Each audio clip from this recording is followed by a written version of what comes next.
Good evening and welcome to VTV News. I'm Diana Charlop. And I'm Sophie Jeong.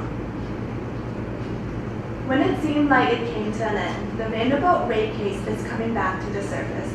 Prosecutors of former Vanderbilt football player Corey Beatty have asked for a new sentencing hearing this Tuesday.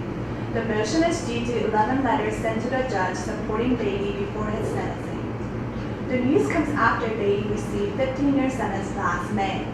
A Nashville judge will decide next week whether to order a new hearing for Beatty. Meanwhile, his former teammate Brandon Badenberg is scheduled to be sentenced September 30th. Western Kentucky fraternities have taken their football cheers a little too far.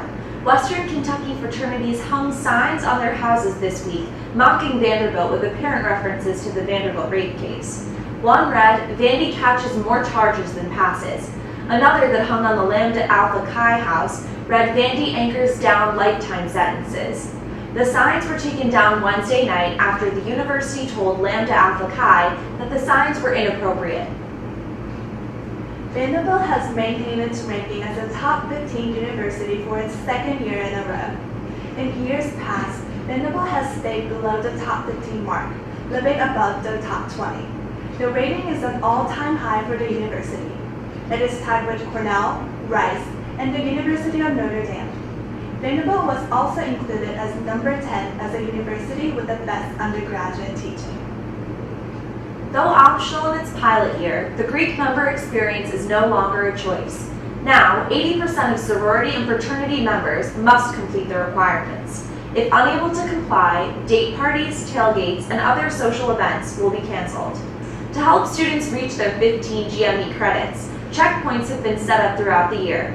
The first checkpoint is fall break, by which 80% of each chapter must complete 4 or more credits. Eligible events range from attending a tailgate to participating in a Zumba class. Vanderbilt has kept this ranking as the 15th healthiest school in the country.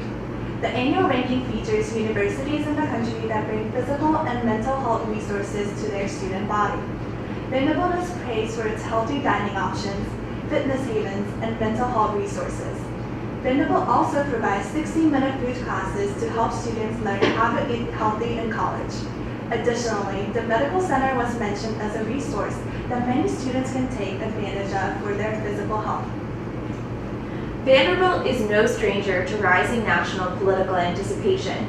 The university is making an effort to stay engaged in such a pivotal political year through viewing parties and elections course. According to a survey conducted by The Hustler, 36% of students voted in the past presidential primary. Although almost all of surveyed students, 90%, said they plan to vote in the general election, statistics indicate these numbers won't make it to the ballot box. To get students to polls, voter drives hosted by student political groups will border Grand Wall Monday and Tuesday from 11 a.m. to 1 p.m. Now for this week's sports news, here's VTV News sports correspondent Carlin Laney. Good evening, I'm Carlin Laney and I'm the VTV News sports correspondent.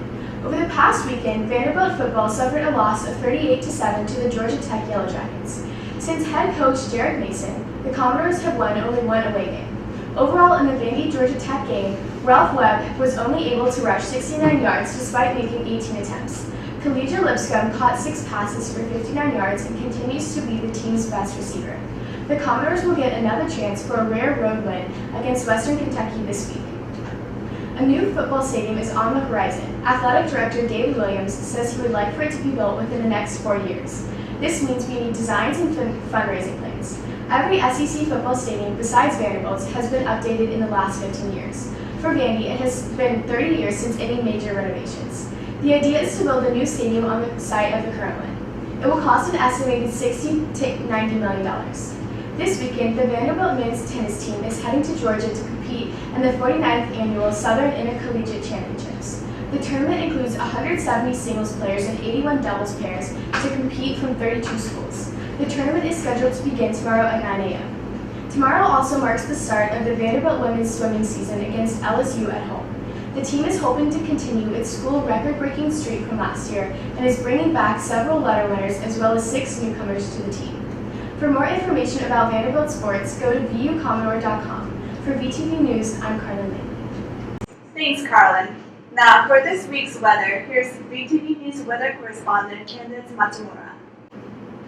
Good evening, my name is Candice Matsumura and I am VTV News weather correspondent. September is National Preparedness Month, and it's important we know how to receive weather alerts and what to do when we receive them. For tornadoes detected in its forecast to reach Vanderbilt campus or medical center, sirens on campus will sound and overhead announcements will notify everyone of their approaching weather. Alert VU will also notify students, faculty, and staff through email, voice call, or text messages of any emergencies.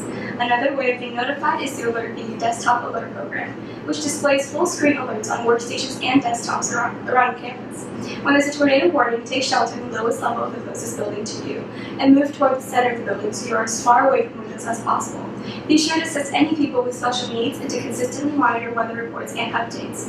In the case of another emergency, Safe VU allows you to connect directly to Vanderbilt police through cell phones, and you can sign up anytime by downloading the free mobile app. More information with detailed preparedness can be found on Vanderbilt News' website. For this week's forecast, this Parents' Weekend continues to be sunny with highs in the 90s. It will rain coming Monday and Tuesday, mostly at 2 p.m. on Monday and 5 p.m. on Tuesday. Wednesday and Thursday will return to sunny weather with highs of nearly 80 degrees. For VTV News, I am Candice Matsumura.